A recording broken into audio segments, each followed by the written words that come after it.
안녕하십니까. 토뉴브 토요 뉴스 브리핑의 강성곤입니다. 오늘이 세 번째 시간인데요. 첫 번째, 두 번째 방송을 도민들이 보시고 그야말로 열띤 성원을 보내주셨습니다. 오늘은 보다 경기도민의 삶과 직결되는 핫 이슈를 준비해봤습니다. 세 번째 시간 기대해 주시기 바랍니다. 오늘도 전문가 패널 모셨습니다. 먼저 경기일보 편집국장을 역임하신 또 현 연합뉴스 콘텐츠 전문위원장으로 일하고 계신 박흥석 국장님 모셨습니다. 안녕하십니까? 안녕하세요. 박흥석입니다. 그리고 오늘 새로운 여성 패널을 모셨습니다. 스마트 도시문화연구소 김세연 대표님 모셨습니다. 안녕하십니까? 예, 안녕하세요. 네. 김세연입니다. 우선 김 대표님 오늘 처음 이렇게 참여하시게 되셨는데 네. 소감을 좀 부탁드립니다. 우선 그 토뉴브가 이제 막 상승하려고 하는 시기에 네. 이렇게 초대해 주셔서 무한한 영광이고 감사드립니다. 네. 네. 스마트 시티 안전 융합 쪽으로 박사학위를 받으셨어요? 네네. 네. 간단히 좀 어떤 분야인지 말씀해 주시겠습니까?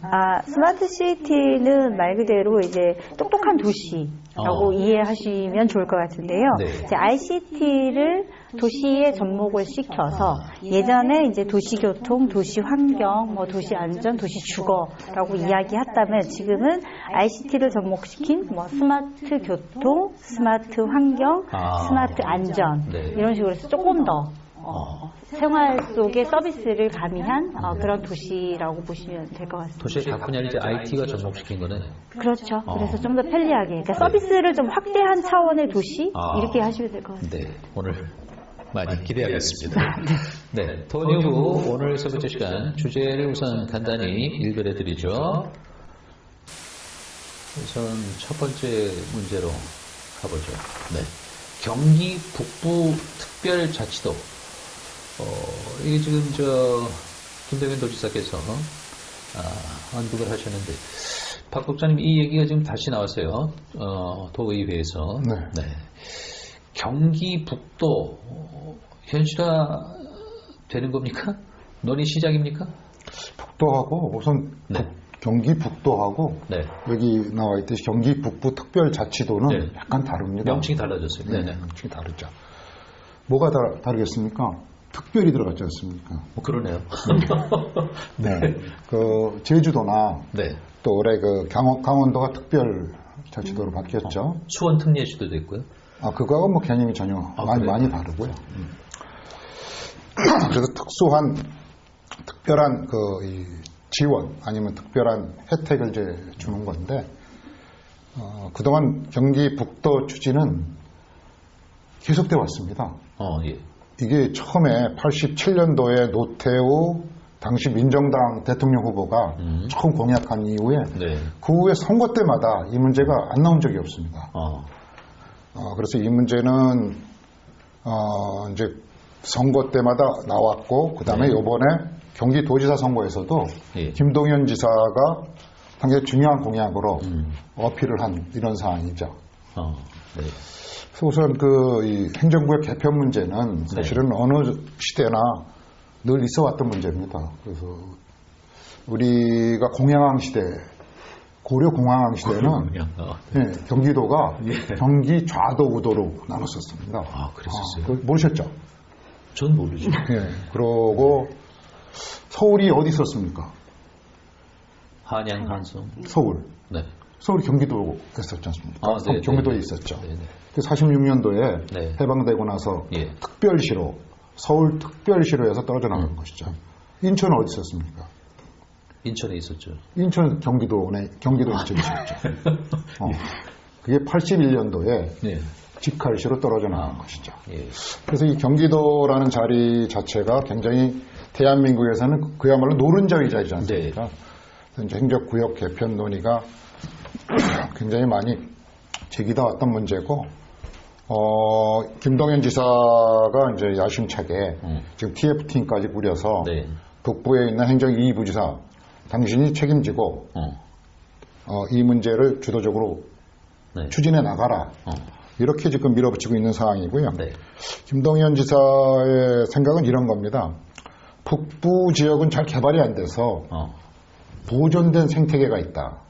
살아있는 생태계가 있다. 이걸 잘 활용하면 우리나라의 성장 동력을 한 1, 2% 정도 끌어올릴 수 있다. 맞아요. 이렇게 이제 얘기를 하시는 거죠. 말씀하셨어요. 네. 네. 근데 역대 도지사들은 어땠겠습니까? 우리 김 박사님, 역대 네. 도지사들은 이 문제를 어떻게 생각했었을 것 같아요? 역대 도지사들도 역시나 분도가 돼야 된다고 이야기했지만 실천을 못한 그 정도? 아니, 땡입니다. 아닙니까? 역대 도지사들은 다 반대했습니다. 이인재 지사가 이제 초대 민선시장, 민선도지사인데 이인재 지사는 여건이 아직 안 됐다. 그 다음에 뭐 임창열 지사는 재정 자립도가 아직 안 됐다. 뭐 근데 대부분 이런 이제 이 재정적 문제로 재정적으로 더 피해를 볼 가능성이 있으니까 아직은 안 됐다. 여건이 성숙되지 않았다. 이런 이유로 해가지고 이 분도 문제는 경기도지사들이 다 일제히 다 반대했습니다. 심지어 요 전임 이재명 지사도 네. 이게 경제적으로 이재명 지사도 이제 경제적으로 자립 기반을 마련한 후에 추진하는 게 바람직하다 이런 입장이었었죠. 실제 그 북부 지역 그러니까 저 연천, 포천, 뭐 양주, 의정부 이 북부 도민들은 입장이 어떻습니까? 원하는 건 아닌가요? 북부 도민들은 뭐 당연히 분도를 해서 어떤 특별한 혜택을 받고 싶어 하죠. 그리고 이제 그러면 이 문제는 여건이 그럼 어느 정도 성숙되어 있느냐 이걸 잘 봐야 됩니다. 여건을 어떻게 평가하세요? 지금 경기도의 이제 그동안 자립도를 보면 여기가 28% 정도로 나와 있더라고요. 북부는 남부는 43% 이 정도라고 보는데 이 자립도만의 문제는 아닙니다. 이것은 왜냐하면 이것은 북부 그럼 뭐가 생각나죠? 적경지역이라는 게 생각나죠. 그렇죠. 그래서 적경지역이라는 굴레에 의해서 오랫동안 희생을 해온 강요되온 희생이 강요되온 그런 지역인 것은 분명합니다. 근데 지금은 이제 북부 지역도 상당히 개발의 바람이 많이 불고 있죠. 고속도로도 많이 뚫리고 또 인프라가 상당히 확충되고 있는 실정이고 더더군다나 경기도에 제2청이 있죠. 제2교육청도 있죠. 그 다음에 경찰청, 뭐 법원 이런 기관들이 이미 거의 독립할 수 있는 이런 기관들이 다 있는 것이죠. 그래서 이제 북부를 추진하게 됐고 이미 입법은 그동안 국회의원들께서 많이 했습니다. 근데 요번에 이제 북부 지역에 있는 국회의원들이 발의한 입법이 어떻게 추진될지 모르겠습니다. 근데 이 공공기관 이전하고 이 분도 문제가 이게 맞물리면서 과연 저 큰 그림으로 도지사가 하는 거냐 이런 의원들의 질문이 있었어요. 이 부분 어떻게 그 도의회에서 이제 그런 지적이 있었고 국민의당 입장은 국민의힘 입장은 이게 모순된 거 아니냐 그렇죠. 이런 이제 주장을 지금 경기도는 이재명 지사 시절에 15개 기관 산하기관들을 갖다 이전하기로 해가지고 이미 뭐 교통공사 같은 건 양주로 가 있고 4개 기관은 이미 갔습니다. 이 농수산진흥원 같은 건 광주로 가 있고 이런 식으로 또 나머지들은 추진되고 있고 또 추진되다가 벽에 걸려 있고 뭐 이런 상태인데 제가 한 가지 예를 한번 들어보겠습니다. 이 중소기업들한테 가장 중요한 기관 중에 하나는 신용보증재단입니다. 이것은 지금 남양주로 가도록 되어 있습니다. 근데 지금 청사는 어디다 짓냐 하면 지금 경기도 청사 그 부지 내에 청사를 건립하고 있습니다. 그러면 남양주로 갈 기관에 건물은 여기다 짓고 있는 거예요. 굉장히 우습죠. 그럼 어떻게 되느냐?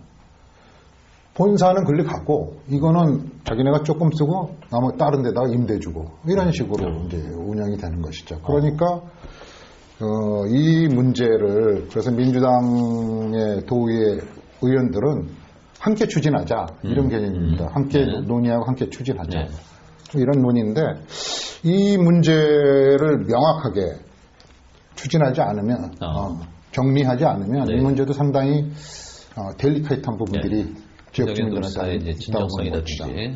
어떤 추진력을 시험해보는 잣대로도 평가할 수 있겠습니다. 김세현 박사님, 이 대목 아이디어 있으신가요? 어떤 생각 갖고 계세요? 그냥 단순 저의 생각보다는 사실은 이 실행하는 의지 부분이 중요한데, 글쎄요, 예전부터 쭉 얘기는 나왔지만 사실 현실화된 적은 한 번도 없고 지금도 모순되는 부분들이 너무 많기 때문에 과연 이 지사 시절에 뭔가 이뤄질 수 있을까? 이뤄지지 않을걸이라는 생각이 더 많지 않을까요? 네. 김동연 지사는 2026년도에 이걸 실현하겠다는 목표를 세우고 이겁니다. 특별한 지원을 보장하고 특별한 자치권을 부여하는 특별자치도 그래서 경기북 이거를 통해서 우리나라의 성장 동력을 한 단계 끌어올리겠다 이런 이제 구상을 가지고 있는데 그러면 과연 이걸 분도를 하면 경제 성장률이 그렇게 올라가는 거냐? 대한민국 경제 성장률을 1 내지 2% 올릴 수 있다 이러셨어요. 그 문제에 대해서는 핵심이 뭐냐면 북부지방은 굉장히 중첩 규제가 많습니다. 자, 첫 번째 수도권 정비법 그것도 봤죠. 그다음에 군사보호구역 이게 한 40% 정도 됩니다. 그다음에 상수원보호구역, 그린벨트 이런 중책 규제들이 많기 때문에 엄청 달성 못했던 건데 핵심은 제가 지난번 토니비에서 말씀드렸듯이 파주를 한번 보시면 됩니다. 파주 LG 필립스 이게 수도권 정비법상으로 들어올 수 없는 거였었습니다. 그때 노무현 대통령이고 도지사는 손학규. 근데 손학규 지사가 청와대하고 담판을 쳤습니다. 그래서 이것만 예외 조항으로 해서 파주에 LG 필립스가 들어서게 된 것이죠. 그래서 이제 파주에 그야말로 산업 기반을 만들 건데 문제는 이런 겁니다. 그래서 이러한 중첩된 규제들을 어느 정도 풀어주느냐, 어느 정도의 자치권을 주느냐. 이게 아마 만약에 된다고 하더라도 이 성장 동력을 만들어낼 수 있는 핵심 키워드가 될 것입니다. 좋은 말씀이십니다. 이 문제 이 정도에서 가름하겠습니다.